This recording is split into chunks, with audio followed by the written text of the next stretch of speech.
Nahiya naman kayo sa inyong kapwa Pilipino. Binastos pa nila ako. But the law and what Pakinggan ng proceeds of the illegal drug trade ng Duterte. The law enforcement, the highest law enforcement official being head of PNP. Yeah. Now you're hiding this scoundrel, this fugitive. Duterte kasi na-detain siya and then there's an issue na baka maging unfair ito sa karapatan niya. Kasi dinedetain siya, hindi pa naman trial. At kung mag-pursue man to sa trial, paano kung yung ibang ebidensya is questionable? So can it correlate doon sa pagkakamaling detain dito naman sa mga questionable evidence? Mo, naging punto rin yan ni Roque, pero naka-hinge naman, no, naka-anchor doon sa paghahanap ni Roque ng probable cause Mhm. for the detention. Nasa ikatlong yugto na tayo ng case ni Presidente Duterte. Nanggaling tayo sa preliminary examination wherein yung jurisdiction and the case has been established. Ibig sabihin, Mhm. sa preliminary examination pa lang, malinaw na yung krimen at nasa mandato ng ICC yan, malinaw na rin yung inability and inability saka yung isa pa, no, na hindi Mhm.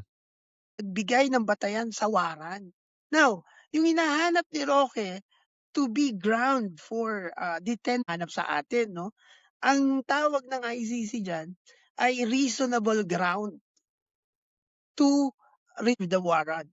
Kumbaga parang gusto niyo po sabihin from the very first step na nag-submit ng warrant, dun pa lang justifiable na siya and legally ba talaga ng ICC yung dapat na hindi siya hinuli dahil kinidnap siya. Oo.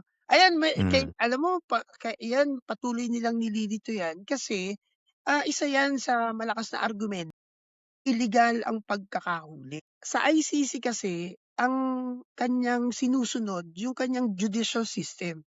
So naglabas Mhm. siya ng warrant na sa investigation, okey? Mhm. So nowhere, no, naglabas siya ng warrant. Ang tinignan niya ano yung produkto ng nung naglabas siya ng warrant, ang purpose lang nun ay, hulihin o i-ano na magkaroon na, makuha na ang inaakusahan. Pero alam mo, Philcas, bago pa yung warrant of arrest, may nauna Mhm.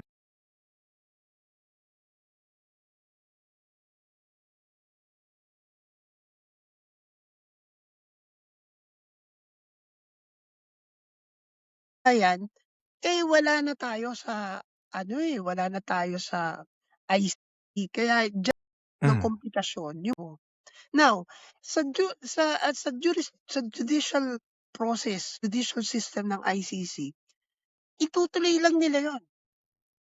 Kahit wala tayo, hindi na tayo miyembro.